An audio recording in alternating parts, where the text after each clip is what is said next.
बिस्मिल्लाहिर्रहमानिर्रहीम। अस्सलाम वालेकुम नाजरीन, मैं हूं फैयाज राजा और आप देख रहे हैं मेरा यूट्यूब चैनल और फेसबुक पेज। दोस्तों, बड़ी खबर यह है कि इमरान खान की हुकूमत के खिलाफ एक लॉन्ग मार्च का ऐलान कर दिया गया है और शुनीद यह है कि यह लॉन्ग मार्च कल लाहौर से नमाज जुमा के बाद इस्लामाबाद की जानिब रवाना होगा। क्या तफसीलात हैं इस हवाले से आपके सामने रखेंगे और इनबॉक्स में इसी दौरान और सोशल मीडिया पर एक सवाल पूछा जा रहा है, उसका जवाब आपके सामने रखेंगे कि ऐसी सूरत में इमरान खान की हुकूमत अब कितने दिन चलेगी और इस वक्त पाकिस्तान की फौजी स्टैब्लिशमेंट, फौजी जर्नैल और नून लीग या नवाज लीग और उनका सोशल मीडिया सेल जो है वो क्या किरदार अदा कर रहे हैं, क्या सोच रहे हैं, ये तमाम तर तफसीलात इस अहम तरीन वीडियो में आपके सामने रखेंगे। लेकिन पहले हम आपको एक बैकग्राउंड बता दें कि अक्टूबर के महीने का जब आगाज हुआ तो आपने देखा कि DGISI की तैनाती के मामले को लेकर किस तरह से मुल्क के मुख्तलिफ हलकों की जानिब से जहां अब भी शरीफाना सरमायाकारी मौजूद है, वहां से एक तासुर जो है वो देने की कोशिश की गई कि इमरान खान की हुकूमत को किसी न किसी तरह से कोई ना कोई खतरा है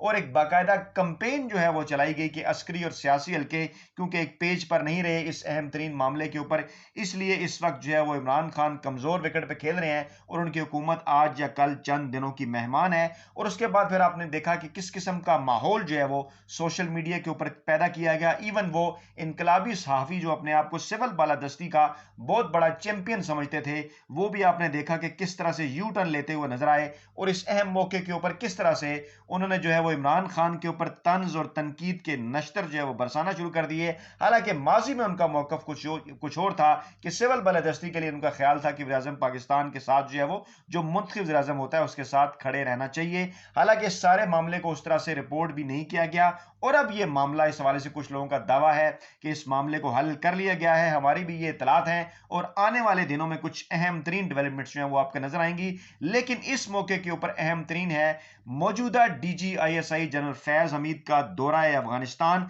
जिससे ये नजर आता है और आप ये समझ सकते हैं कि इमरान खान इस वक्त किस विकेट के ऊपर जो है वो खेल रहे हैं। खैर, इसके ऊपर हम एक अलहदा वीडियो भी करेंगे, लेकिन ये बैकग्राउंड मैंने आपको ये बताना इसलिए जरूरी समझा कि यही वो माहौल था कि इसी माहौल के अंदर नून लीग के सोशल मीडिया सेल ने एक मखसूस किस्म का माहौल बनाना शुरू किया। उसके अंदर नून लीग के जो मुलाजिम सहाफी हैं वो भी शामिल हो गए और माजी के कई वाकयात को रिलेट करते हुए उन्होंने ये तासुर देने की कोशिश कर दी। यहां तक कि बाज सहाफियों की जानिब से मैं उनका नाम भी नहीं लेना चाहता क्योंकि मैं उनको ये समझता हूं कि वो मुलाजमत में इस हद तक आगे जा चुके हैं कि उनका नाम भी जो है वो लेना नहीं बनता। मैं उन्हें साफी मानता भी नहीं। उन्होंने बाकायदा तौर पर फौज को ये मशवरे देना शुरू कर दिए कि वो पाकिस्तान के अंदर जो है वो बांग्लादेश का एक मॉडल लाएं और अपना किरदार अदा करें। हालांकि इसी किरदार के ऊपर जो कि एक फौज का पाकिस्तानी सियासत में किरदार रहा, उस पर वो कम से कम नवाज शरीफ के हवाले से, नवाज शरीफ की मोहब्बत में जो है वो गुज़श्ता कई बरसों से जो है वो इसके ऊपर जो है वो तनकीद कर रहे हैं। लेकिन इस वक्त एक हैरान कुन यू टर्न लेते हुए वो जिस जगह खड़े हुए नजर आए वो आप सबके सामने है। अच्छा, अब जनाब बढ़ते हैं उस खबर की जानिब के कलदम तहरीक ने जो है वो लाहौर से इस्लामाबाद की तरफ जो है वो लॉन्ग मार्च का ऐलान किया है और इस लॉन्ग मार्च को लेकर अब सोशल मीडिया के ऊपर जो है वो अफवाहों का बाजार गर्म है और इसको रिलेट किया जा रहा है और इसको कहा जा रहा है कि माजी में जब भी कभी जो है वो इस्टेब्लिशमेंट और जो मुल्क की हुकूमत है उसके दरमियान जो है वो अख्तलाफात पैदा हों तो फिर इस किस्म के जो लॉन्ग मार्च है वो सामने आया करते हैं। इसका तज्जिया हम दो तरह से कर सकते हैं। एक तज्जिया तो जनाब इसका हम यूं कर सकते हैं कि अगर हम इस थ्योरी को बाय कर लें तो माजी करीब के अंदर मुझे ये बताया जाए कि जो लॉन्ग मार्च हुए, चाहे वो पाकिस्तान तरीके इंसाफ का लॉन्ग मार्च था या चाहे वो जो है किसी और जमात का, किसी कलदम जमात का जो है वो लॉन्ग मार्च था, चाहे वो नवाज लीग के दौर के अंदर हुआ हो या पाकिस्तान तरीके इंसाफ के दौर के अंदर हुआ हो, क्या उस लॉन्ग मार्च के बाद इन गुज़श्ता जो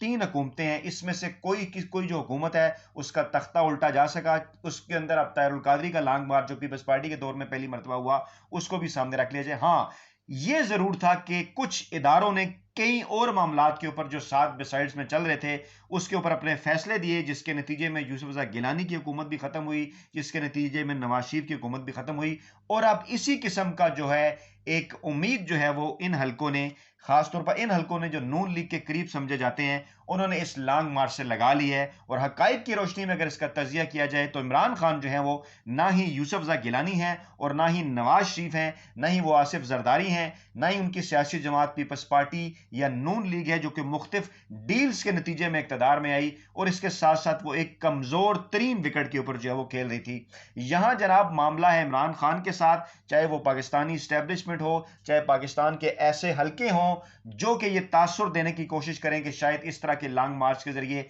हुकूमत गिराई जा सकती है। शायद उन्हें इस बात का अंदाजा नहीं है कि सियासत एक नफ्स का खेल है और इस वक्त हमारी राय के मुताबिक, हमारे तज्जियों और तबसरों के मुताबिक, जो माजी में भी अल्हम्दुलिल्लाह दुरुस्त साबित हुए, इमरान खान इस वक्त पाकिस्तानी सियासत के मौजूदा सियासतदानों में सबसे मजबूत एसाब वाले सियासतदान है। एक पूरा बैकग्राउंड देख लीजिए कि गुज़श्ता 20 वर्षों का पाकिस्तान के जो बड़े बड़े साफी समझे जाते हैं, जिनके चले मैं नाम ले लेता हूं, चाहे उसके अंदर हम जिनको उनके फैंस को बहुत बड़ी तोप चीज समझते हैं, जिसमें हामिद मीर हैं, तलत हुसैन हैं, नजम सेठी हैं, सोहेल वड़ाइच हैं, नुसरत जावेद हैं, इफ्तिखार अहमद हैं। इनके गुज़श्ता 20 बरस के जितने भी तज्जिए हैं इमरान खान के मुतल्लिक और इनके गुज़श्ता 3 बरस की जितनी भी खबरें हैं इमरान खान के मुतल्लिक, वो मुकम्मल तौर पर गलत और झूठी साबित हुई। इमरान खान ने उनके तमाम तर अंदाजों को जो है वो गलत साबित किया। इसलिए मैं एक बात अमूमन किया करता हूं कि उनका रोना वाकई बनता है, कि उनको वाकई अब इस बात का एहसास हो रहा है, जिसके ऊपर अब लोग लिख भी रहे हैं और मैंने तंजिया अंदाज में और अपने मज़ाहिया अंदाज में एक ट्वीट भी किया कि वाकई जब आपकी जो है गुज़श्ता 3 बरसों से आपकी ये ख्वाहिश एक खबर की सूरत में सामने आ रही हो कि पंजाब के अंदर तब्दीली आने वाली है, उस्मान बुज़दार घर चले जाएंगे, फिर आप ये कहना शुरू कर दें जनाब इन हाउस तब्दीली आने वाली है, फिर आप ये कहना शुरू कर दें कि मिड टर्म इलेक्शन होने वाले हैं, फिर आप ये कहना शुरू कर दें कि इमरान खान चंद दिनों में इस्तीफा देने वाले हैं। ये तमाम बड़े साफ़ी जिनके मैंने आपके साथ नाम लिए और इनके साथ कुछ और भी चमचे और कड़चे जिनके मैं नाम भी लेना नहीं पसंद करता, जिनको मैं साफ्ती बलूंगड़े गर्दानता हूं, उनके भी ट्वीट्स, उनके प्रोग्राम और उनके तजिए अगर आप देख लें तो वो इन्हीं 4 चीजों के गिर्द घूमते रहे। और जब ये 4 चीजें ना हो, इनकी खबरें झूठी साबित हों, तो फिर डेफिनेटली आप यही कहेंगे कि उन पर कोई शख्स ऐसा है इस्लामाबाद के अंदर बैठा हुआ जो उनके ऊपर तावीज़ करा रहा है। और फिर इसी किस्म के जो हैं वो मज़ामीन भी सामने आएंगे, जिन मज़ामीन को लेकर इस वक्त जो है वो सोशल मीडिया के ऊपर जो है वो एक डिबेट चल रही है। अच्छा, अब हम एक एनालिसिस कर लेते हैं इस बात का कि नून लीग का सोशल मीडिया सेल, नून लीग का क्या किरदार है, फौजी इस्टेब्लिशमेंट जो है वो क्या सोच रही है। पहले आप ये बात एक अच्छी तरह से समझ लीजिए कि पाकिस्तान में गुज़श्ता ये जो 3 से 4 हुकूमतें हैं, चाहे वो पाकिस्तान मुस्लिम लीग काफ की हुकूमत हो, चाहे उसके बाद पाकिस्तान पीपल्स पार्टी की हुकूमत हो, चाहे उसके बाद जो है वो नवाज लीग की हुकूमत हो, चाहे उसके बाद मौजूदा पाकिस्तान तहरीक इंसाफ की हुकूमत हो, हम इस वक्त 90 की दहाई के अंदर नहीं है। 2000 के बाद से जो चारों पाकिस्तान के अंदर इलेक्शन के बाद हुकूमतें आई, उन चारों हुकूमतों की चारों को जो कौमी असम्बलियाँ थी उन्होंने अपनी मुद्दत पूरी की, चाहे वो काफ लीग के इक़्तिदार वाली कौमी असम्बली थी, पीपल्स पार्टी वाली थी, या फिर जो है वो मुस्लिम लीग नवाज वाली थी, या फिर जो मौजूदा है जिसके मुतल्लिक मैं ये अपने जो है वो तजिए की बना पर ये दावा कर सकता हूं कि ये जो असम्बली है ये भी अपनी मुद्दत जो है वो पूरी करेगी। अब आपके जहनों में ये सवाल आ रहा होगा कि इन तीनों गुज़श्ता हुकूमतों ने अपनी मुद्दत तो पूरी की, लेकिन उनके दरमियान वज़ीर आज़म बदल गए, यानी कि जो है वो 3 वज़ीर आज़म काफ लीग की हुकूमत के अंदर आ गए, कि पहले जमाली थे, फिर उसके बाद निगरान चौधरी शुजात आ गए, उसके बाद फिर जो है वो शौकत अजीज आ गए, और उसके बाद फिर यूसुफ गिलानी घर चले गए और उनकी जगह राजा परवेज अशरफ आ गए, फिर नवाज शरीफ जो है वो घर चले गए और उसके बाद फिर उनकी जगह जो है वो शायद खकान अब्बासी आ गए। तो मैं आपको ये याद दिलाना चाहता हूं कि जिस इदारे से इस वक्त नून लीग के सोशल मीडिया सेल ने, नवाज लीग ने या इन मुलाजिम सहाफ़ियों ने ये उम्मीद लगाई हुई है, जरा देखिए क्या उस इदारे ने इन लोगों को जो है वो घर भेजा? नहीं, हरगिज नहीं। वो तमाम तर मामला जो है वो इस तरह से था कि ग्राउंड के ऊपर कोई चीज मौजूद थी, जैसा कि सुप्रीम कोर्ट ऑफ पाकिस्तान ने यूसुफ गिलानी के खिलाफ एक तौहीन अदालत का केस मौजूद था कि स्विस जो मामलात हैं उनके ऊपर वो खत नहीं लिख रहे, और उसके बाद एक पूरा माहौल बना, और उसके बाद जब उनको घर भेजा गया तो नवाज शरीफ ने भी जो है इस फैसले की जो है वो तायद की। उसके बाद नवाज शरीफ भी एक अदालती फैसले के जो है वो नतीजे में जो है वो अपने घर गए, और बज़ाहिर वो ये दावा करते हैं कि एस्टेब्लिशमेंट का बड़ा दबाव था या एस्टेब्लिशमेंट ने उन्हें घर भेजा, लेकिन तमाम तर चीजें ग्राउंड के ऊपर मौजूद थी, सबूत मौजूद थे, प्रूफ मौजूद थे, जिनकी रोशनी में अदालतों ने फैसला किया और नवाज शरीफ घर गए। अब मौजूदा सिनेरियो में जरा इस बात का सारी का तजिया कर लीजिए, क्या चीजें आपके सामने। एक, आप इलेक्शन कमीशन के केस का जिक्र किया करते हैं कंस्पिरेसी थ्योरी के तौर पर कि शायद पाकिस्तान तहरीक इंसाफ खत्म होगी और इमरान खान नायल हो जाएंगे, तो उससे कहीं ज्यादा खतरनाक केस उसी मामले के ऊपर इस वक्त नवाज लीग और पाकिस्तान पीपल्स पार्टी का फॉरेन फंडिंग का, और हमारी इत्तलात के मुताबिक पाकिस्तान तहरीक इंसाफ और इमरान खान के हवाले से जो केस है उसके अंदर कुछ नहीं, सिर्फ और सिर्फ जो है वो उसको कहा जाता है कि एक माहौल जो है वो बनाया जाता है एक प्रेशर इमरान खान के ऊपर बढ़ाने के लिए, लेकिन इमरान खान किसी किस्म के प्रेशर में आने वाले नहीं। दूसरा क्या मामला है? दूसरा मामला ये DGI-SI की तैनाती का है। तो क्या उसको लेकर वो ये समझते हैं कि यहां पर अगर कोई लड़ाई होगी तो क्या फौज जो है वो इमरान खान को घर भिजवा देगी? किस फार्मूले के तहत, किस असूल के तहत, किस ज़ाब्ते के तहत? अब आप कहेंगे माजी में भी कोई ज़ाब्ता नहीं देखा गया, तो मैं आपको कह रहा हूं कि माजी से हालात अब काफ़ी हद तक मुख्तलिफ हैं और मुकाबला भी अब नवाज शरीफ, बेनज़ीर, यूसुफजई गिलानी या ऐसे लोगों के साथ, आसिफ जरदारी के साथ नहीं है।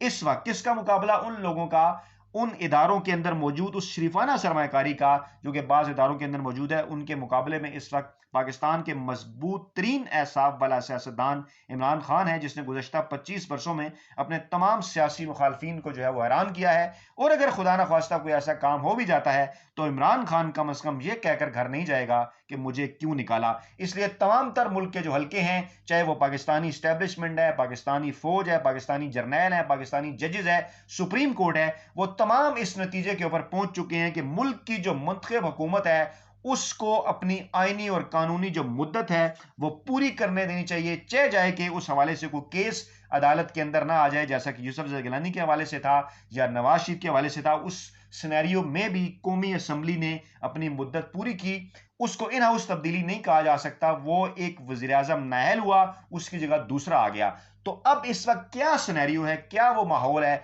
इन हाउस तब्दीली की भी ये लोग बात करते रहे, मिड टर्म इलेक्शन की भी बात करते रहे, पंजाब में तब्दीली की बात करते रहे, तो सिर्फ एक पंजाब में तो तब्दीली ये करवा नहीं सके उस्मान बुज़दार इतना प्रेशर बढ़ने के बावजूद, तो मरकज में भला इन सारे प्रेशर्स के बाद क्या तब्दीली आएगी? तो इसलिए पाकिस्तान तहरीक इंसाफ के वो वोटर्स जिन्होंने इमरान खान को वोट दिया और आगे भी वोट देना चाहते हैं, वो जनाब अली जमा खातर रखिए, सुकून रखिए। इंशाअल्लाह ताला इमरान खान की मौजूदा हुकूमत ना सिर्फ इन तमाम क्राइसिस से निकलेगी, मुल्क के मुआशी, आइनी, कानूनी हालात भी बेहतर होंगे और इमरान खान आंदा 5 वर्षों के लिए भी वज़ीर-ए-आज़म मुंतखब होंगे। अपना बहुत ख्याल रखिएगा, दुआओं में याद रखिएगा। नई वीडियो के साथ जल्द आपकी खिदमत में हाजिर होंगे। अल्लाह ने के बाद।